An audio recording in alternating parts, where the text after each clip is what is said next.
Welcome to CIO After Dark, a special spin-off series from Leadership, The Secret Sauce, recorded live at ICF Converge 2025. Join Matt Dodson and guest host Helen Dan as they capture the energy and insights from coaches and leaders after hours. In this intimate series, we're uncovering the secret ingredients that make coaching cultures thrive, exploring the ripple effects of transformation, and maybe even finding a few rally cries along the way. So dim the lights, lean in close, and let's discover what happens when coaching conversations come alive after dark. This episode is brought to you by Character Matters Coaching. At Character Matters, we believe leadership isn't just about results. It's about who you are while achieving them. Whether you're facing career transitions, building stronger teams, or navigating personal growth, we help leaders unlock clarity, strengthen resilience, and lead with authenticity. Because when your character grows, your impact grows. Learn more at www.charactermatterscoaching.com. In today's episode, we have two special guests.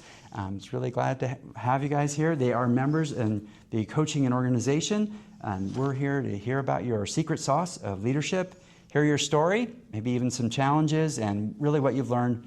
If you want to have any reflections about why you've been here at ICF Converge 2025, so we ask our listeners, stick around. These are insights you won't want to miss. So, Helen? Okay, welcome. If you wouldn't mind just introducing yourselves very, very briefly. Yeah, so Teresa Stimson. I'm the director of our executive coaching programs at AdventHealth. And I'm Nate Gonzalez, and I am the senior manager of our executive coaching program. Excellent. We love to start with an energy check-in. Where are you right now out of a scale of 1 to 10? 1 being low, 10 being high. Let's start. Be honest. I'd say I'm probably an 8. Oh, wow. Wow, That's okay. really high. That's good. Nate? Yeah. I would say a 7.5. It's been a lot of learning. It's been great. Yeah. I also got to just talk to my babies before they went to go to sleep, so I feel good. Yeah. Helen, where are you? I'm struggling. In the UK right now, it's 3 a.m. It's been a long few days. Okay. I'm probably a 6.5. Okay, all right. Yeah, I'd probably say, I'd go with a 7, maybe. Okay. Yeah, it's a flat 7. All right. Yes, okay. All right, so here's a question. If your coaching culture had a secret ingredient, what would it be? Yeah, I think our secret ingredient for our coaching culture is really based on our mission of extending the healing ministry of Christ. We also have a tagline of feel whole. We really believe in the whole mind, body, spirit. And coaching just plays directly into that really well because it's really looking at, our coaching program is called Leadership Coaching for Organizational Performance. But we know when we coach, we're treating the whole person, right? And so as you become whole as a leader, you become a better leader. Yeah, we'll definitely add on to that wholeness, understanding that every person that comes in, every leader is creative, resourceful, and whole in their own right. And the fact that we have a hand in just the transformational power of coaching, people come out differently, is truly fulfilling. Yeah, and our coaches who go through the program truly tell us how transformational it is for even their own personal lives. And then their leadership changes and gets better. And then they model that for others. I love that. So let's think about yourselves as coach. We'll start with you, Teresa. What is your secret sauce and when did you know it? I think, I'm just going to say, I think my secret sauce is probably presence.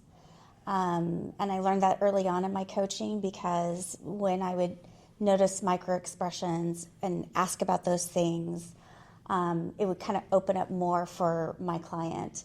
But also, I have had several clients who are in tears through most of our session, and it's just because they're connecting that head and that heart.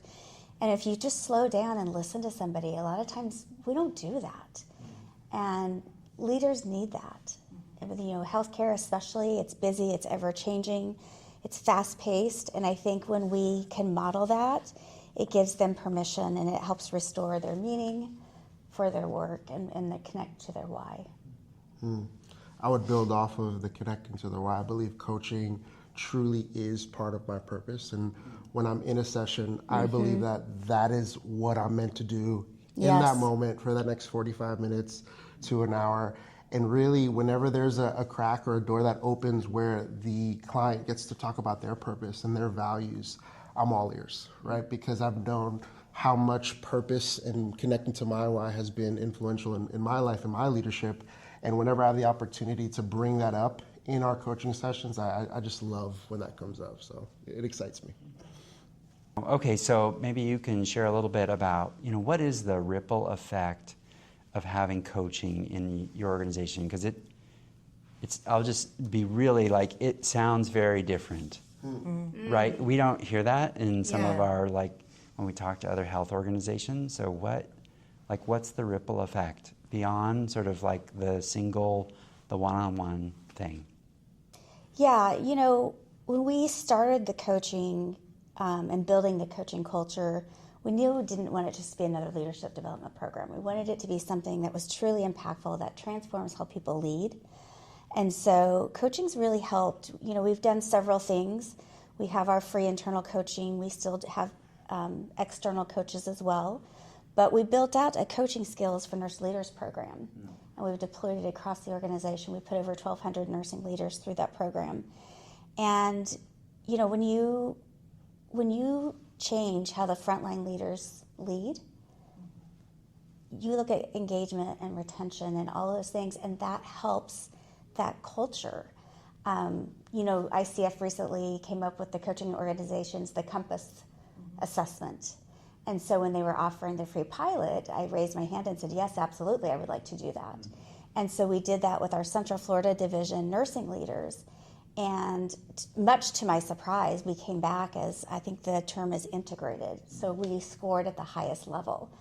And so that just made my heart so happy, because I know we're truly having that ripple effect, and coaching's impacting the organization in a positive way. And that matters deeply to me as a nurse by profession in my first part of my career.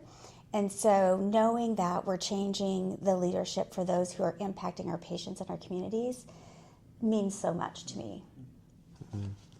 Yeah, that's beautiful. I think there's something profound about leaders leading with curiosity and just seeing those skills being implemented in the culture that's being created, and how that directly connects to our mission of wholeness, right? When people can just sit, be present, listen, ask more questions than just responding or giving an answer. Just being able to see that and the ripple effect of that on all levels has been extremely beneficial for me. I know for you too, as well, Teresa. And the work is still going. We're excited about that.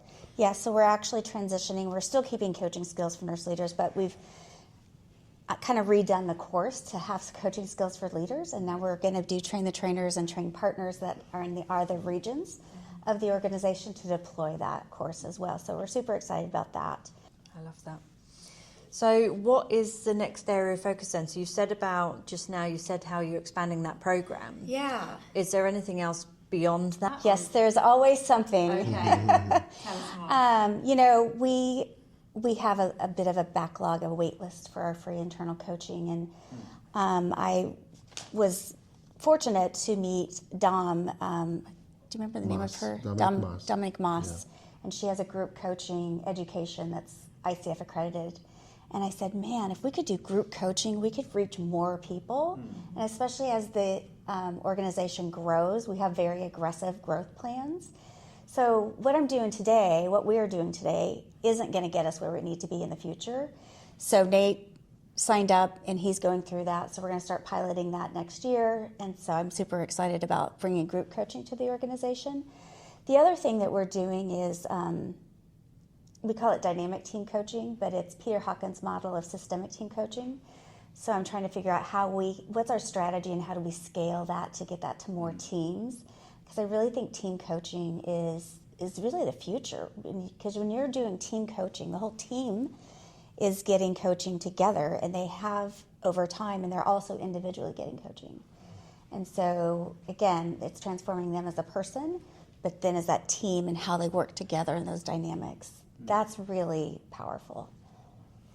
Yeah. Wow. Okay. Let's do the next question. I have so many questions, because I think what you're describing is really the right place of maturity. So I think you guys are, it's probably spot on for what I've seen in other organizations, for where they get to after the coaching culture is firmly in place, and people say, how do we scale it? Anyway.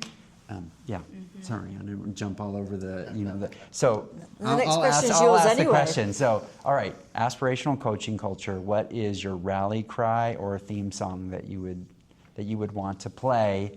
You're getting up there next year or at the ICF Engage 2026, coaching in organizations, stellar, whatever. What's the walk-up song for you? So that is This Is Me from The Greatest Showman. Okay, all right.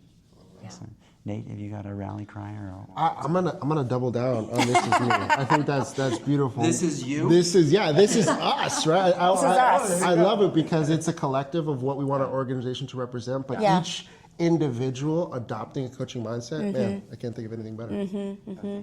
I think the other thing I'd like to add is that we're very fortunate because our most senior leaders really support us in this coaching, and they see the impact, they believe in it, and so to know that it matters to them as well and to have their support is really impactful for us as well. Okay, so this is, I think I've said a little bit, I think what you're doing is really unique, and all I can think about when you talk about healthcare is like challenges with doctors and nurses, and the sort of the really the coaching that needs to happen. So kind of that dynamic is really kind of what stuck out to me. And I was like, oh man, do you coach the people that want it or need it? Yeah, so in our organization, we really have flipped the script about what is coaching, right? So coaching is somebody who's already performing. Somebody's coaching and we just want to help them get a little bit better, right? And so we don't coach for somebody who needs to be on a performance improvement plan. That's not our philosophy. We want our coaching tied to high potential leadership. That's our philosophy around it. Yeah, that's my reflection. I mean, that is that's really what you want. I think not to, otherwise I think you make the problem child the center of the whole group, and then you're really paying attention to the wrong thing. Wrong things, exactly. Not the people that want, Right. It's interesting that you said that, and you brought up that dynamic between physicians and nurses. I think we have a very good culture, but I was just facilitating a coaching skills for nurse leaders class with my clinical partner, Jean Turcotte, and one of the girls, I don't know, she texted her CNO about how much she was enjoying the class, and so at the break, her CNO calls her and says, "Do you think they do it for our physicians at this hospital?" And I was like, yes, but we probably need to revamp the curriculum a little bit to be appropriate for physicians, so we're planning to do a pilot with that in Q1. We also have a physician leadership program that we're talking about. How do we incorporate this into the curriculum for them as well? We can all get better by listening more and asking more curious questions. And that's just not our human nature. I love how people-focused you both sound. And you've used the word whole a lot and really focused on being. And as you've been talking, I wouldn't have thought that you necessarily worked in the medical industry or necessarily in a corporate organisation or anything, because you're just so focused on the human with how you're explaining it. And it just makes me feel really, really kind of privileged and honoured to meet you, because it just sounds like you're onto something absolutely amazing. And I love how you are going a step at a time and scaling it. And I think that's really, really exciting for you. I think I'm sure for both of us, it's deeply personal. It's deeply personal to me. I just recently had our first grandbaby was born in our healthcare system, and she had to go to the NICU, and then she had to be transferred to another NICU that was a larger NICU. And, so I've experienced the healthcare and how important it is. So I know how important our jobs are. Because those are the people that we're impacting, right, at the end of the day. And so, it really kind of deepened, I think, reaffirmed why I do what I do. I think that's what makes coaching special, is that real personal element. And I know that that's something that I've experienced over the years as well. It's really exciting to speak to you today. What's the best way that people can get a hold of you? Some people wherever they are, they just want to pick your brain. How'd you do that? Or even just the whole concept of your whole self in type, including that in coaching. What's the best way for people to get a hold of you? And for me, LinkedIn would be great. Nathan Oh, Gonzalez. Yeah. And I'm sure LinkedIn Teresa too, yeah. LinkedIn. Right. Yeah, LinkedIn. Reach out and send us a message. We'd love to share. Okay. Excellent. To our listeners, what is your secret sauce? Share with it on socials, subscribe to the show, and join our community for more ways to strengthen your leadership. And a special thanks again to our sponsor, Character Matters Coaching and Consulting. So do you ever feel like you're working hard but not making the impact you want? At Character Matters Coaching and Consulting, we help leaders and organizations move from stuck to unstoppable.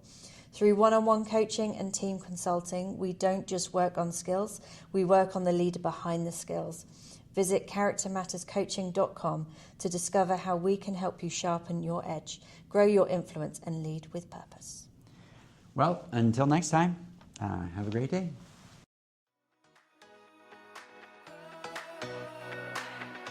Thanks for listening. If you love this podcast, please share it with another coach or leader. Make sure you go to the show notes to get all the resources from today's episode.